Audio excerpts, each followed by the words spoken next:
좋으신 아버지 하나님 감사합니다. 우리의 찬양을 받기에 합당하신 아버지, 당신 딸의 귀한 찬양을 받아주셨는 줄 믿습니다. 사람에게 보이려는 것이 아니라 우리 하나님께 영광 돌릴 수 있는, 우리를 대표하여 주님께 영광 돌리며 찬양 올릴 수 있는 복된 딸의 삶이 될 수 있도록 아버지 축복하여 주옵소서. 예수님의 이름으로 기도합니다. 아멘.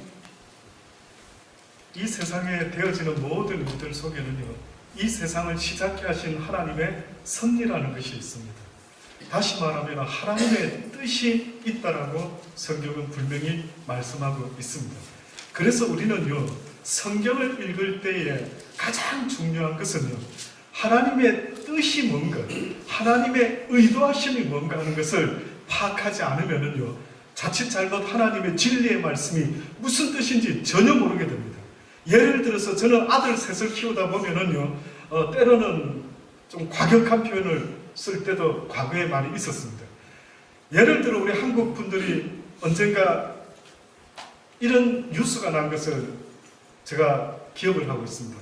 어느 한국 가정이 아마 이곳에서 생활하는데 한국식으로 딸을 키우다가요, 아마 그 아버지가 화가 많이 난 모양이에요. 그래서 딸에게 한마디 했는데 어떤 식의 말을 했느냐면은 이 확 그냥 어떻게 해버릴까 보다 하고 막 이 못된 기집애 뭐 이렇게 표현을 했는데, 이 딸은 이곳에서 자라가지고요, 영어식으로 그거를 받은 거예요. 그러니까 아빠가 나한테 자칫하면 어찌 해갔다라고 하는구나, 경찰에다가 신고를 한 겁니다. 그래서 결국은요, 그 아버지가 경찰에 잡혀갔다라는 게 신문에 난 적이 있습니다. 그래서 제가 그걸 보고요, 야, 참 안타깝다. 아버지가 그렇게 말을 했던 것은 정말로 그 딸을 믿고 아주 어떻게 해코지게 하고 싶어서 한 말이 아닐 텐데, 그 아버지의 의도를 모르니까요, 이것이 전혀 예상 못한 대로 결과가 나타났던 것입니다. 많은 사람이 이 성경을 읽으면서요, 하나님께서 태초에 천지를 창조하시고 그 가운데 하나님께서 아담과 하와를 지으셨는데, 어느 날 하나님께서 동산 중앙에 선악을 알게 하는 나무는 따먹지 말아라, 따먹는 날에는 정령 죽으리라라고 그렇게 말씀을 하신 것입니다. 그런데 선악과를 따먹고 말았죠. 그때의 어떤 이들은 하는 말이, 왜 하나님이 선악과를 따먹지 말라고 그렇게 중요한 이야기 같았으면은 못 먹도록 막아줬어야 되는데 왜 내버려 두었을까? 라고 하면서 하나님도 아담과 하와가 죄짓는 일에 한몫하지 않았느냐? 방조죄에 해당한다라고 그런 이야기를 하면서요, 저보고 목사님 어떻게 생각합니까? 물어보는 거예요. 여러분, 하나님께서 물론 막으시려고 작정했으면 막을 수 있었겠죠. 그러나 내버려 두셨을 때에는 내버려 두신 의도하시는 것이 분명히 성경에 있는 것입니다. 그래서 저는 여러분이 성경을 읽을 때마다 이건 뭐야? 너 어떻게 이런 일이 있을 수가 있어? 이런 자세가 아니라 뭔가 이유가 있을 텐데, 나보다 능력이 있으시고 나보다 높으시고 넓으시고 위대하신 지혜와 능력에 충만하신 하나님이 뭔가 이유를 갖고 있으실 텐데, 이 뜻이 무엇입니까?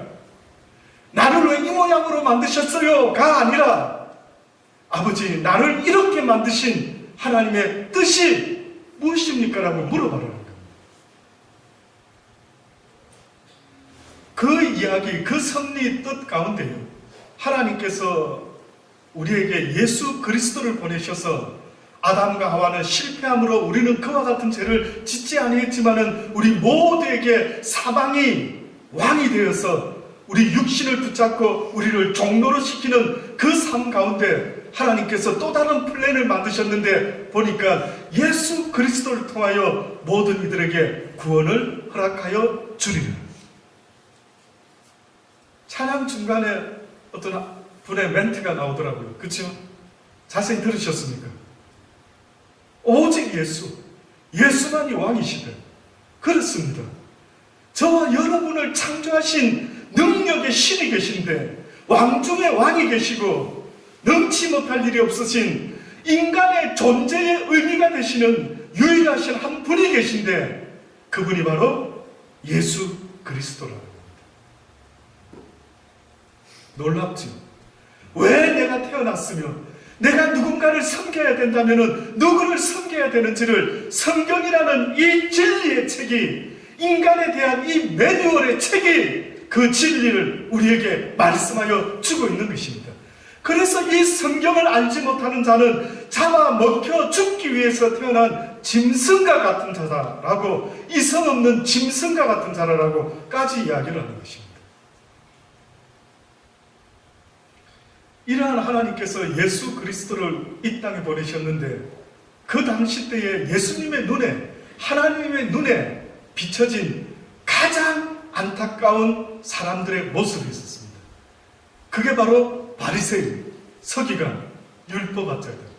그들은 어떤 자들이냐면은 예수님에 대해서 어떻게 보면 잘 몰랐다 할지라도 하나님에 대해서는 누구보다도 잘 알았던 사람이죠. 근데 예수님이 오셔가지고요, 그 사람들을 쫓아다니면서 지적을 하시는 겁니다. 예수님이 가장 지적 많이 한 부류의 사람, 예수님이 가장 안타깝게 심지어는 독사의 자식들아, 회칠한 무덤과 같은 자들아 라고까지 지적했던 부류의 인간이 있었는데, 그 인간들이 누구였느냐면 당시에 하나님을 믿노라 하는 종교 지도자들이었습니다. 그들이 그런 소리를 들을 수밖에 없었던 단 하나의 이유가 있다면요, 그들은 하나님의 말씀을 잘 알고는 있었지만은 실제적으로 그렇게 전혀 살지 않았던 것입니다. 이것이 오히려 하나님 나라를 가장 막는 큰 걸림돌이 됩니다. 저는 목사로서 가끔 개인적으로 전도를 합니다.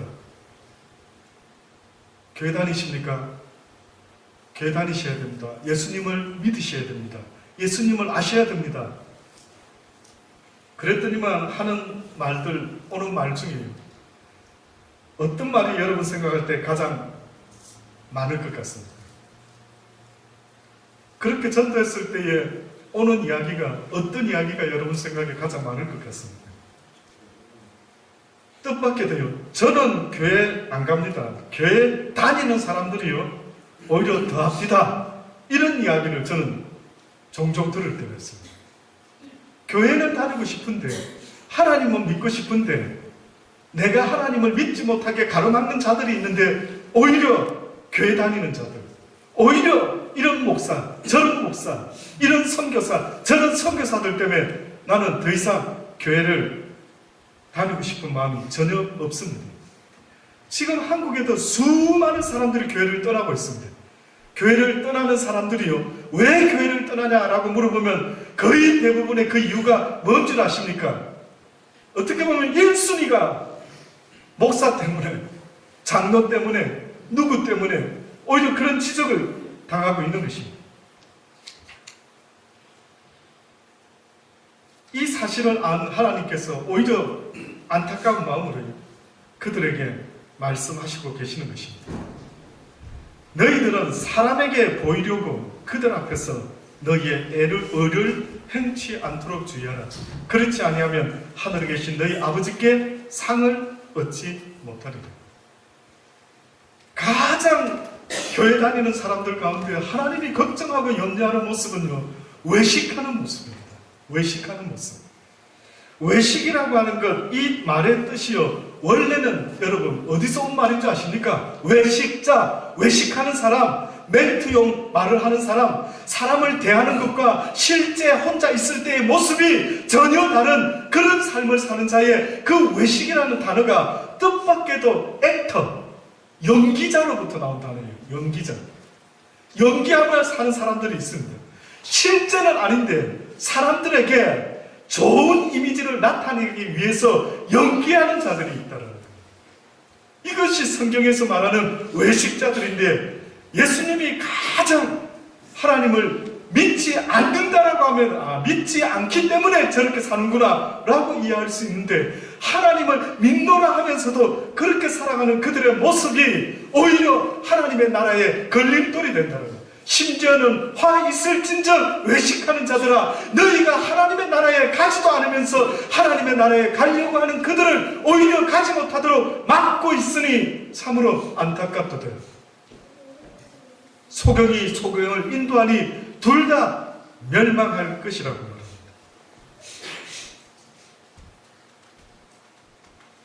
뿐만 아니라 뭐라고 이야기하냐면 구제할 때에 여기 너희 의를 행치 않도록 주의하랬는데 실제 사본에 보면은요, 여기 너희 의를 사람들 앞에 나타나지 않도록 조심해라는 건 너희 구제를 이야기합니다. 구제, 뜻밖의. 그러니까 성경에서 의를 드러내라라고 할 때에 사본에는 보면은 구제를 하라, 누군가를 도와라 라고 하는 이야기입니다. 근데 대부분의 사람들이 좋은 일을 할 때에 하나님을 의식하는 것보다 뜻밖에도 누구를 더 의식한다고요? 사람들을 더 의식합니다. 여러분은 어떻습니까? 그래서 사람들이 나한테 무슨 소리 하나 이게 얼마나 신경 쓰이는지 모릅니다. 심지어는 구제할 때에 외식하는 자가 사람에게 영광을 얻으려고 회당과 거리에서 하는 것 같이 너희 앞에 나팔을 불지 말라. 진실로 너희에게 이르노니 저희는 자기 상을 이미 받았느니라. 구제할 때에 어떤 자들은, 외식하는 자들은 사람들 앞에 자꾸만 나타내기를 좋아한답니다. 저는 이 말씀을 통해 볼 때 이 세상에서 어떤 직업을 가진 자가 하나님의 나라에 가장 적게 갈까? 어떤 직업이 그럴까요? 어떤 직업이 하나님의 말씀에 비추어 봤을 때, 와, 이 직업을 가지고 있는 사람은 하늘나라 가기가 굉장히 어렵겠구나라고 느껴질 수 있는 혹시 그런 직업이 무엇일 것 같습니까? 목사. 예? 목사. 목사? 그렇죠. 근데 무조건 목사라고 하는 것보다요, 저는 만약에 직업으로 따지자면 목사보다는 오히려 뭐 스님도 있겠지만 목사보다는 정치하는 사람 같아요. 연예인들 어떻습니까? 정치하는 사람들 그들을 피할할 때에 보면 그렇죠. 아, 어떤 일을 했고 어떤 일을 했고 어떤 선한 일을 하고 있고 막 자신을 어떻게 보면 좋은 것을 막 드러내야 되는, 연예인들도 자신의 이미지를 좋도록 어쨌든 드러내야 되는 이런 일들이 있지 않습니까? 그런 걸 볼 때 저는 생각에 왠지 하나님의 나라에 갈 때 이런 이들이 오히려 천국에 가기는 쉽지가 않지 않을까라는 생각이 듭니다. 피해자라고 하는 이범선이라는 작가가 쓴 소설이 있습니다.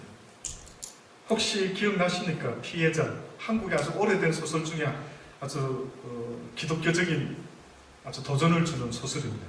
거기에 보면 최장로가 나오고 최장로의 아들 요한이라고 하는 아들이 나옵니다.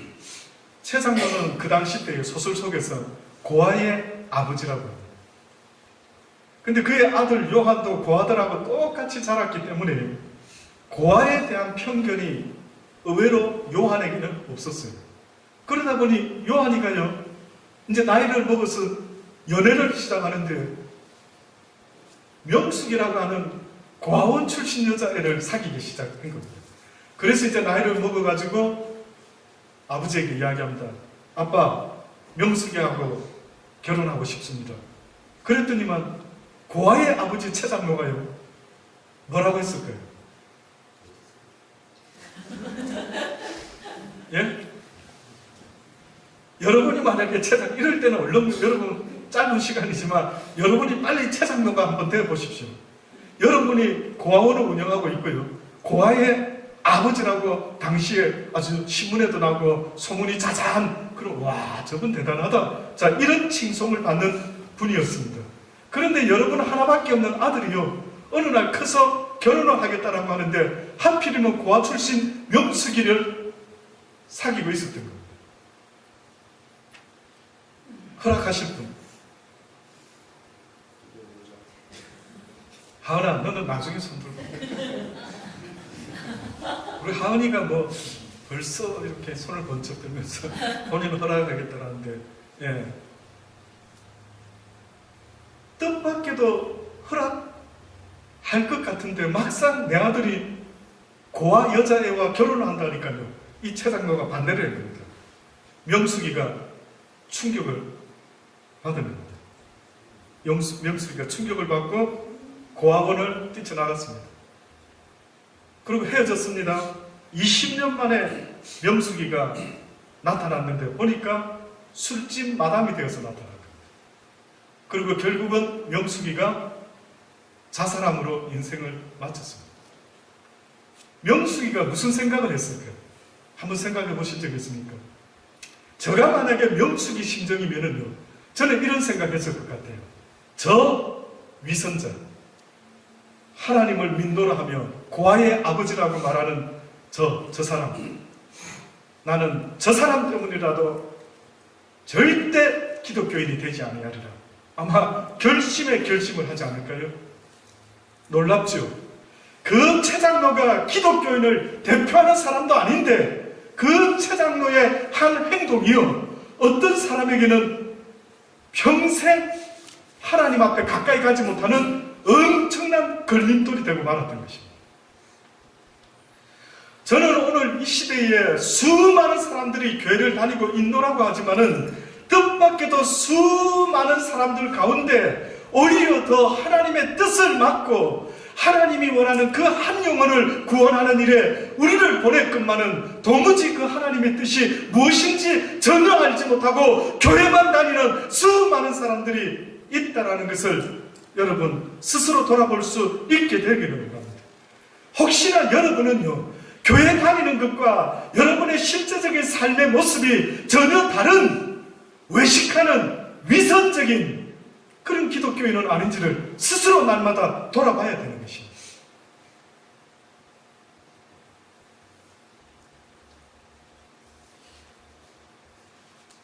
뿐만 아니라 너는 구제할 때에 오른손에 하는 것을 왼손이 모르게 하여 내 구제함이 은밀하게 하라. 은밀한 중에 보시는 너의 아버지께서 갚으시리라.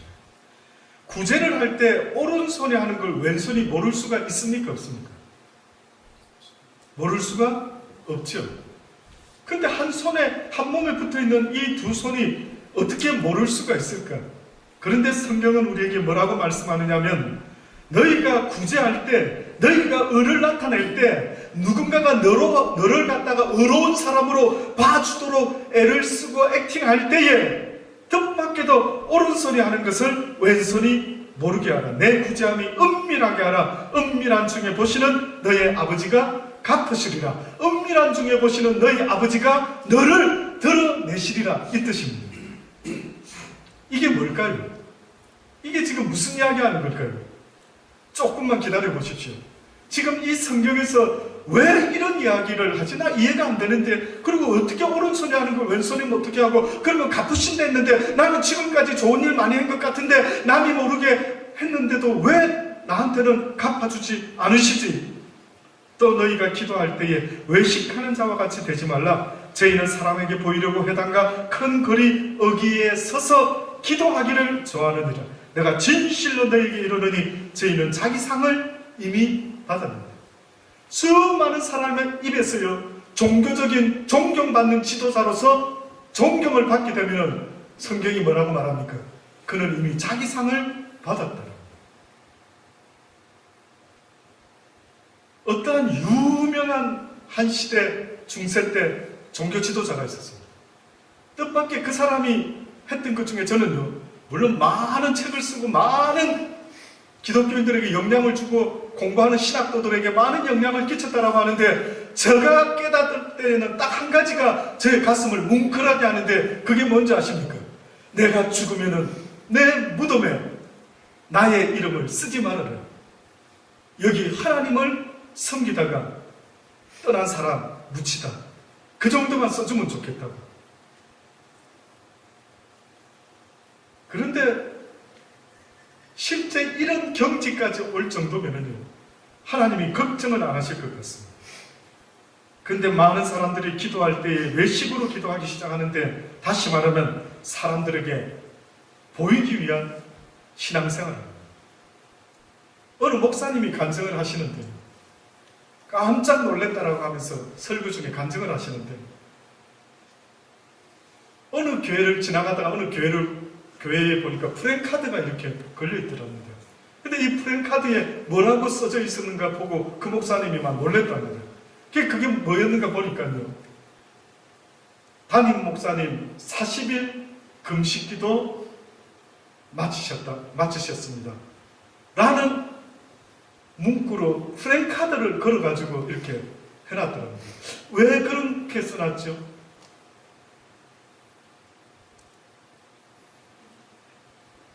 왜 그렇게 써놓은 것 같습니까? 이만큼 영성이 있다 이거죠. 다른 목사님들 못하는데 우리 교회 목사님은 40일간 금식기도 했습니다. 또 그 목사님이 간증하시는데 신학교 때에 40일간 금식을 도전했던 신학교가 있었답니다. 39일째 죽었답니다. 39일째에 굶어 죽었습니다. 그분이 실제 겪었던 거라 하더라고요. 왜 신학교 때에 39일 금식을 했을까요? 그리고 왜 40일 금식을 목표로 두고 있을까요? 거의 대부분의 목사나 신학도들의 가슴 속에요, 영적 능력을 받아가지고 자신도 예수님처럼 영적인 능력으로 교회를 다스리고 섬기고 하다 보면 아주 성공한 목사, 아주 큰 교회를 만들어낼 수 있다는 그런 어떠한 성공의 꿈을 가슴에 품고 아마 그런 도전을 했던 모양입니다. 뜻밖에도 성경을 자세히 읽어보면은 예수님이 금식을 하신 것은 예수님의 뜻대로 한 것이 아니라 예수님도 성령에게 내쫓김을 당하셔서 광야에 쫓겨나가서 그곳에서 기도를 하실 때에 하나님의 성령이 함께 도우시는 가운데 기도를 했던 것입니다. 겟세마네 동산에서 기도할 때도 성령이 그의 기도를 도왔더니만 땀방울이 핏방울이 되었다라고 그렇게 성경이 증거하고 있는 겁니다. 하나님은 그걸 말씀하는 게 아니었거든요. 하나님은 능력과 권능을 이야기했던 것이 아닙니다. 네가 이 세상에서 존경받지 못하고 대접받지 못한다 할지라도 너의 하나님께서 너의 모든 것을 보고 계시니 은밀한 중에 너의 모든 삶의 행위를 갚아 주시리라라고 그렇게 말씀합니다.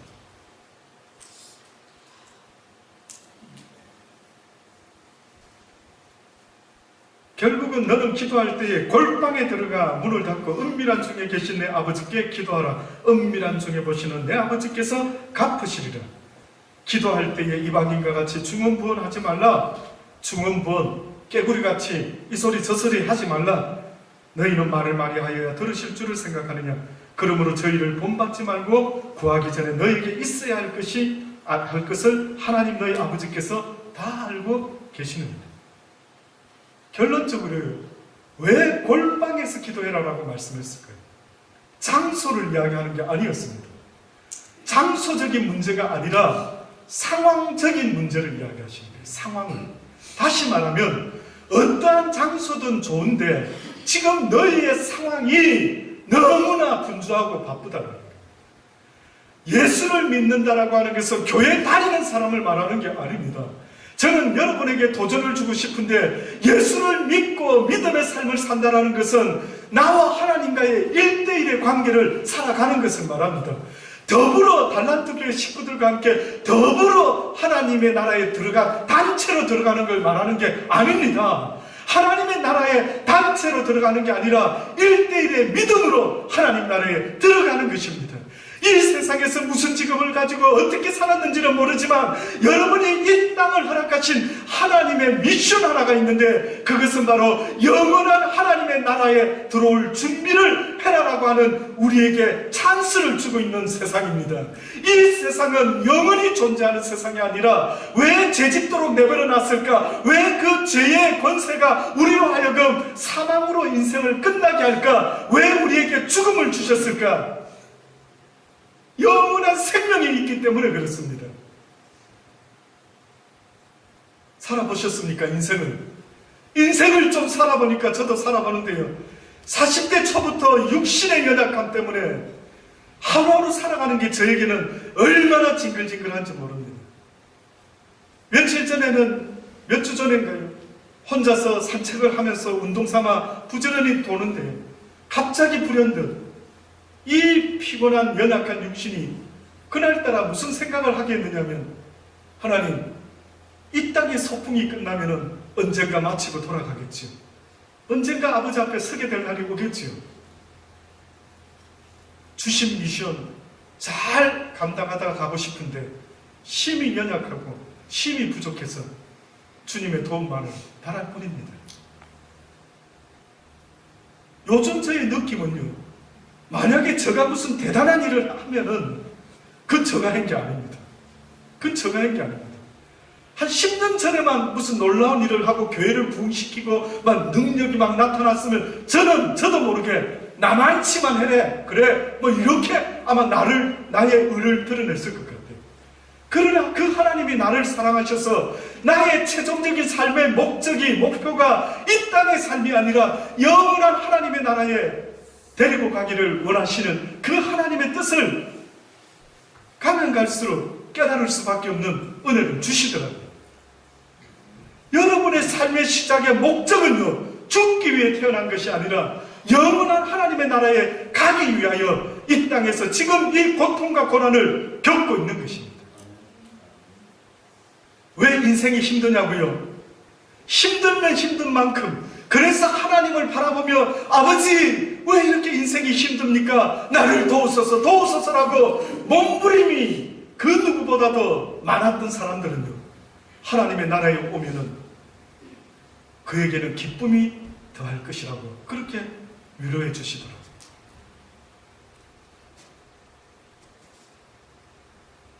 천사들이 지금은 우리보다 좀 나은지 몰라도요, 하늘나라에 하나님을 배반하지 않은 루시퍼가 되고 말은 사단이 되고 말은 그런 천사들 빼고는요, 그들이 하나 모르는 게 있어요. 그들은 세상에 우리처럼 육을 입고 이 땅에 태어나 보지를 않아서 그들을 모르는 게 있어요. 그게 뭔지 아십니까? 그들은 하나님의 그 크신 자비와 긍휼과 사랑에 대해서 전혀 알지 못합니다. 그 이야기가 바로 탕자의 이야기입니다. 탕자의 이야기인데 둘째 아들은 세상에 나가서 아버지 재산을 다 탕진하고 돌아왔죠. 그래서 아버지가 내 잃어버린 아들을 다시 찾았구나 고 기뻐하면서 아들을 안아주지만 그 아들은 이렇게 말하죠. 아버지, 나는 아버지의 아들이라 일컬음을 받기에 합당치 못하나이다. 그저 품꾼의 하나로 써줘도 저에게는 족하겠나이다 라고 했을 때 그 아버지가 뭐라고 말합니까? 아니라 너는 잃어버렸다가 내가 얻은 내 아들이라. 그런데 첫째 아들이 옆에서 그걸 듣고 있더니만 이럽니다. 우리 아버지 공평하지 않는데, 나는 아버지 집 떠나본 적도 없고 나는 하늘나라 떠나본 적도 없고 지금까지 하나님 아버지 옆에서 수종 들고 도와드리고 있는데, 그런데 어찌하여 저 집 나간 타락한 저 인간을 저렇게 다시 품어주실 수가 있지? 그리고 자신이 만든 인간을 위하여 십자가에 친히 달려 죽어주실 수 있는 저분의 저 마음은 무슨 마음이지? 이해가 안 돼요. 사랑하는 여러분, 이 땅에 되어지는 일들이 다 나의 머릿속에 들어올 수는 없겠지만, 그러나 그 하나님의 그 크신 사랑과 그 섭리와 그 뜻을요, 믿고 따라갈 수 있는 그러한 복된 믿음이 저와 여러분에게 있기를 간절히 주의 이름으로 축원합니다. 결론적으로 성경을 우리에게 경고합니다. 화 있을진저 외식하는 서기관과 바리새인들이요, 화 있을진저 이 시대에 교회만 왔다 갔다 하며 누군가가 물어볼 때에 저 예수 믿는 사람입니다 라고 말하는 자들이요, 너희는 천국문을 사람들 앞에서 닫고 너희도 들어가지 않고 들어가려고 하는 자도 들어가지 못하게 하는도다. 화 있을진즉 외식하는 자들이여, 너희는 교인 하나를 얻기 위하여 바다와 육지를 두루다니다가 생기면 너희보다 배나 더 지옥 자식 되게 하는도다. 화 있을진즉 외식하는 서기관과 바리새인들이여, 너희가 박하와 향과 근처에 11조를 들이되 율법에 더 중요한 바 의와 인과 신은 버렸도다. 그러나 이것도 행하고 저것도 버리지 말아야 할지라. 소경된 인도자여, 하루살이는 걸러내고 약태는 삼키는도다. 화 있을진즉 외식하는 자들아, 장과 대접의 겉은 깨끗하되 그 안에는 탐욕과 방탕으로 가득하도다. 소경된 바리새인아, 너는 먼저 안을 깨끗이 하라. 그리하면 겉도 깨끗하리라. 화 있을 진저 외식하는 서기관과 바리새인들이여, 회칠한 무덤과 같으니 겉으로는 아름답게 보이나 그 안에는 죽은 사람의 뼈와 모든 더러운 것이 가득하도다. 이와 같이 너희 겉으로는 사람에게 옳게 보이되 안으로는 외식과 불법이 가득하도다. 마태복음 15장 7절로 외식하는 자들아, 이사야가 너희들에 대하여 잘 예언하였도다. 일렀으되 이 백성이 입술로는 나를 존경하되 마음은 내게서 멀도다. 사람의 계명으로 교훈을 삼아 가르치나니 이것은 나를 헛되이 경배하는 일이라. 오직 하나님의 사람인 여러분들 잊지 마시고요, 하나님이 원하시는 것은 이 세상에서 어떠한 대적과 드러나는 일에 포커스를 두고 있는 것이 아니라 골방에서 오른손이 하는 걸 왼손이 모르게 하라는 그 뜻은요, 이 땅은 잠시 잠깐 지나갈 것이요 실제 리얼 세상이 너희들에게 곧 나타날 것인데, 그 영원한 리얼 세상에서 너희가 행했던 모든 이 땅에서의 선한 구제들은 내 나라에서 밝히 드러내어 내가 영원한 것으로 갚아주겠다라고 약속하시는 이 말씀이 여러분에게 믿음으로 받아들여지실 수 있게 되기를 간절히 주의 이름으로 축원합니다. 기도하십니다. 좋으신 아버지 하나님, 그렇습니다. 이 땅에 이 시드니에도 수많은 교회들이 있고 교회 다니는 사람들이 있고, 누가 물어보면은 본인은 하나님 믿는 사람이라고 말하며 열심으로 전도하고 있습니다만, 그러나 아버지 하나님, 많은 사람들이 아버지 앞에 오히려 그들 때문에 나아가지 못하는 일들이 있지는 않습니까? 저희들만이라도 걸림돌 되는 자들이 되지 말게 하여 주옵소서.